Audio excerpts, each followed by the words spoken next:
comedian. Very excited. You should be as well. You can see this comedian touring.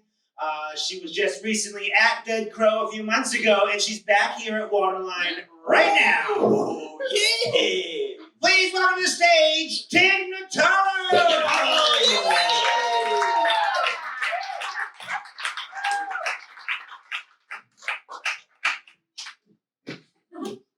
Well,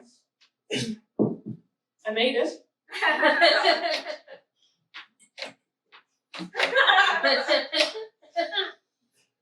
All right, well, I'm just staying here. I want to say thank you to Conan O'Brien for letting me stay on his couch last night. I did think when I was invited to perform at Waterline, I would be staying with Chad and Steve. And I do think that Steve would have loved to meet Triumph, because his only triumph in life is winning Port City's. And,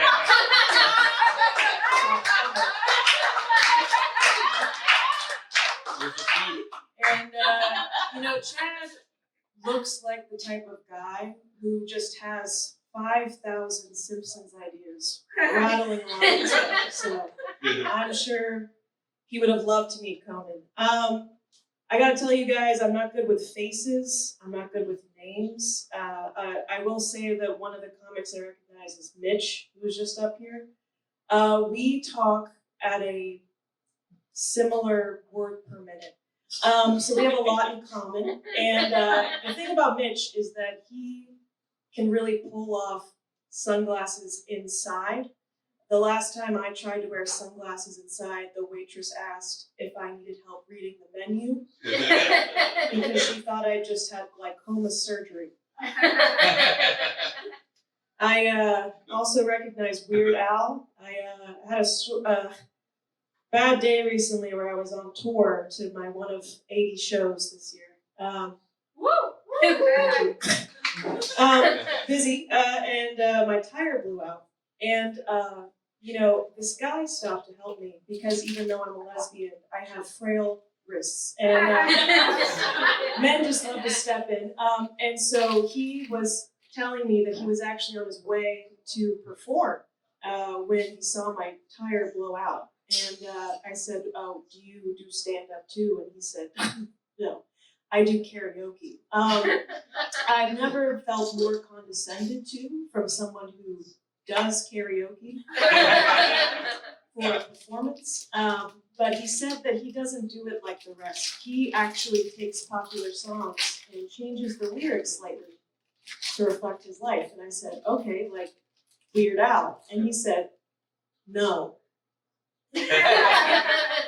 What he does is much darker. He relates it to his divorce and his ex-wife. And I said, "Okay, sad Weird Al." And we keep going, and he goes off on tangents, and he's taking a very long time to put my tire back on. And at this point, he says, "I think that edible kicked in." And I said, "That's Weird Al."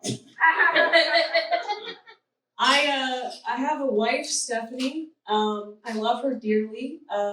There are phrases you can say that can trigger an instant fight in a marriage. We were watching a movie the other day, and she said, "Do you think that guy is that guy's son?" 5 minutes into a film, and I said, "I don't know, I'm seeing the same thing you are." I slept on the couch that night. Then the other day we were in traffic, and I don't know any better. I just kept it up. We were stuck behind 20 cars, and she said, "Oh, do you think there's a wreck up there?" And I said, "I don't know. I'm seeing the same thing you are." And we almost got divorced. I'm worried I won't be able to knock it off, and that aliens will be attacking the planet, and will be beamed up into the ship, and my wife will go, "Do you think they're going to kill us?" And I'll go, "I don't know, I'm seeing the same thing you are." I was not the, people ask who's the man and who's the wife in the relationship, which is homophobic, but my wife is the mom. And she breastfed our kids, and the strangest thing happened the other day where I had a dream where my twins were babies again, and I was breastfeeding them, and I woke up to my cat Fluff just against my boobs. She didn't seem to mind, but I worry that next time I'll be trying to get her to latch. I also, I've been watching a lot of Disney movies with the twins, and the D really fucks me up. There's too much flourish on the D. He starts way back here, and then goes way back, and then does a little line through. That would be like if I signed T for Tig, like this. That's just a snake with a micro penis. I was trying to get a game for one of my sons at the store the other day, and she said, the attendant at the counter said, "What's the name?" And I said, "Tig Notaro." And then I thought about it, and my wife would be the one who makes a customer account, so I said, "Or Stephanie." And she looked back at me, kind of confused, which I thought as, oh, maybe she recognizes me. So I said, "I do stand-up." And she said, "Okay." And then she said, "Do you want me to get Charizard for you?" And I said, "Is that your manager's name? Is he a fan of me?" It was at this point in the conversation that she informed me at the start of the conversation, my son asked for a Pokemon. And I relayed that to the cashier. And she said, "What's the name of the Pokemon?" And I said, "Tig Notaro." Or Stephanie, my wife. And then she stared at me, and I inexplicably told her, "I do stand-up comedy." I wanted to do something special for you guys tonight. Al, can you bring up my instrument? I've been practicing some guitar for you guys. Okay, I requested a guitar. I don't think they have the budget in the show to give me a guitar. Seems I've been handed a banjo. What I'm going to do for you guys is I want someone to request a song, and I'm going to try and do a cover of it, and we can all just think to ourselves the notes that are in between the notes I play. Can I get a suggestion from the audience? Hips don't lie. Okay.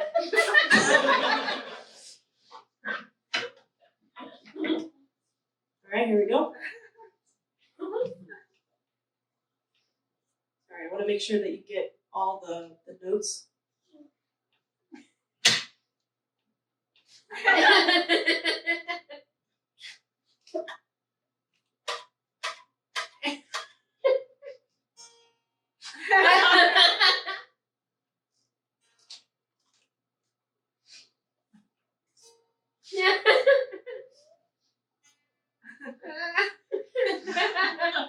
That's my light. Thank you guys.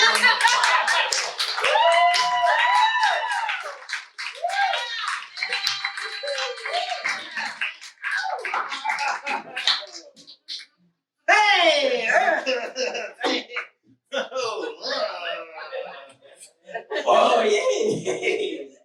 I tell you. Oh, Tig Notaro. She's wonderful. Give it up for Tig Notaro. Give it up for Tig Notaro! With musical talent like that and that haircut, she's on a skyrocket straight to Sioux Falls, South Dakota. She'll get out of there someday. Yeah. Conan. Yes? You know, it is done on me. What's that? What's that, Triumph? You look like Alice from the Brady Bunch. Okay.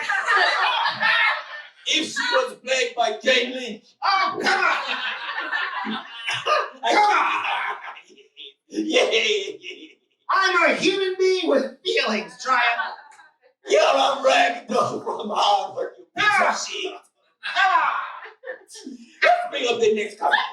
Let's do it. We got a great show that's going to continue on for you guys. You ready for your next act?